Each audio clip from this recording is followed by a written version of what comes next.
Baik, perkenalkan nama saya Anissa Dwi Nindya Puspamulya dengan NIM akhiran 015. Di sini saya menjelaskan mengenai keseimbangan hidrostatik dan geostropik. Jadi yang pertama itu ada keseimbangan hidrostatik. Ada 2 poin utama. Yang pertama itu hidrostatik ini merupakan tekanan yang dikenakan oleh fluida pada suatu titik dalam fluida yang diam. Lalu yang kedua, fluida yang diam digunakan untuk menyatakan bahwa fluida tidak mengalir dan tidak memiliki gaya percepatan. Jadi 2 poin ini memiliki kesinambungan atau persamaan satu sama lain. Yang kedua itu ada keseimbangan geostropik. Keseimbangan geostropik ini ada 2 poin utama juga, yaitu yang pertama, gradien tekanan horizontal massa air yang bergerak diimbangi oleh gaya Coriolis dan timbul akibat rotasi bumi. Lalu yang kedua ada keseimbangan ini sering terjadi aliran atmosfer yang berbentuk garis lurus jauh di atas permukaan bumi sehingga gesekan tidak menjadi masalah.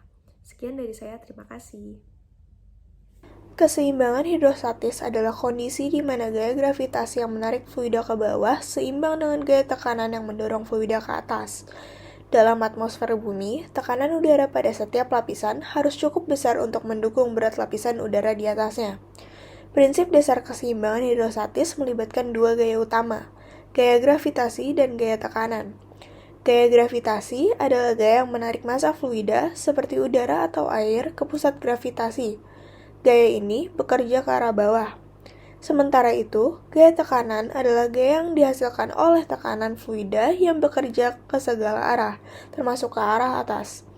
Dalam kondisi keseimbangan hidrostatis, gaya tekanan ke atas ini harus cukup besar untuk melawan gaya gravitasi yang menarik fluida ke bawah.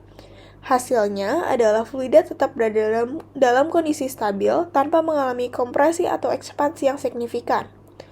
Persamaan keseimbangan hidrostatis menggambarkan bagaimana tekanan dalam fluida berubah dengan ketinggian di bawah pengaruh gravitasi. Persamaan ini dinyatakan sebagai dP dibagi dz sama dengan negatif rho dikali g, di mana dP per dz adalah laju perubahan tekanan dengan ketinggian. Rho merupakan densitas fluida dan g merupakan percepatan gravitasi. Persamaan ini berarti bahwa perubahan tekanan dengan ketinggian sebanding dengan negatif kerapatan fluida dikalikan dengan percepatan gravitasi. Dalam atmosfer, misalnya, tekanan udara berkurang saat kita naik lebih tinggi karena ada lebih sedikit udara di atas yang memberikan tekanan. Di dasar lautan, tekanan lebih tinggi karena berat air di atasnya memberikan tekanan ke bawah. Keseimbangan geostropik adalah keadaan atmosfer di mana gaya Coriolis yang disebabkan oleh rotasi bumi seimbang dengan gaya gradien tekanan. Ini terjadi ketika aliran udara bergerak sejajar dengan isobar atau gaya tekanan yang sama, menghasilkan angin geostropik. Keseimbangan geostropik dinyatakan dengan du per dt sama dengan dv per dt sama dengan 0. Selanjutnya akan dijelaskan oleh teman saya. Akan dijelaskan oleh saya Yudo Octavian dengan akhiran NIM 56. Selanjutnya ada tinggi permukaan laut. Tinggi permukaan laut sendiri merupakan ukuran vertikal dari permukaan laut rata-rata relatif terhadap titik referensi tertentu. Ini juga sering disebut sebagai datum. Jadi pada tinggi permukaan air laut ini, mereka tuh saling berkaitan dengan tekanan hidrostatis dan geostropik. Mereka tuh saling berkaitan. Jadi pada tekanan hidrostatik berkaitan dengan kedalaman dan distribusi vertikal tekanan dalam kolom air. Mengapa hal ini dapat terjadi? Karena hal ini mempengaruhi tinggi permukaan laut melalui variasi densitas air, laut, dan faktor lainnya. Yang kedua ada tekanan geostropik. Hal ini berkaitan dengan permukaan air laut. Mengapa hal itu dapat terjadi? Karena keseimbangan antara gaya Coriolis dan gradien tekanan horizontal dapat menyebabkan tinggi permukaan air laut dalam skala besar melalui arus laut dan distribusi tekanan menjadi horizontal. Nama saya Fatur Rahman Hamid dengan NIM 23135110113. Jadi saya akan menjelaskan sedikit mengenai ketinggian dinamis. Ketinggian dinamis itu pengukuran perubahan tekanan dinamis yang sehubungan dengan ketinggian efektif permukaan laut. Dengan menggunakan pendekatan Boussinesq, dapat dilihat rumus ketinggian dinamis sebagai berikut. Lalu di ketinggian dinamis juga ada tekanan dinamis. Di dasar laut itu dituliskan dengan sebagai berikut. Jadi untuk istilah awal itu mengacu pada variasi total volume lautan di lokasi tertentu. Sedangkan untuk istilah kedua itu dikenal sebagai komponen sterik. Terima kasih. Izin memperkenalkan diri, nama saya Jeremy Agustinus Christian Butar-Butar dengan NIM 23135111033. Pada kesempatan kali ini saya akan menjelaskan tentang tekanan. Tekanan hidrostatis diartikan sebagai tekanan di dalam zat cair, diam, yang terjadi karena zat cair tersebut dipengaruhi oleh kedalaman. Tekanan akibat pengaruh gaya gravitasi itulah yang disebut dengan tekanan hidrostatis. Adapun rumus dari tekanan hidrostatis sebagai berikut.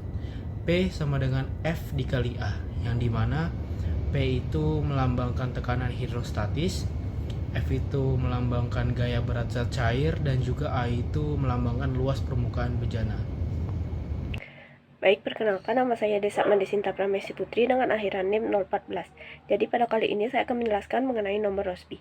Jadi nomor Rossby merupakan bilangan yang tak berdimensi yang digunakan untuk menggambarkan aliran dari suatu fluida. Biasa digunakan dalam fenomena geofisika di lautan dan atmosfer yang mencirikan pentingnya percepatan Coriolis yang timbul dari rotasi planet. Nomor Rossby sendiri memiliki rumus RO sama dengan U dibagi FL, di mana U merupakan skala kecepatan aliran yang representatif dan L merupakan skala panjang yang representatif. Dalam kondisi bilangan Rossby rendah, kita dapat mengabaikan percepatan serta menuliskan persamaan dengan momentum horizontal sebagai berikut. Baik, sekian yang dapat saya jelaskan. Apabila ada kesalahan mohon maaf. Terima kasih. Aliran geostropik. Aliran geostropik adalah ciri aliran yang ada di lautan dan atmosfer. Aliran geostropik dicirikan oleh aliran sepanjang kontur tekanan, yaitu isobar, seperti yang diilustrasikan di samping.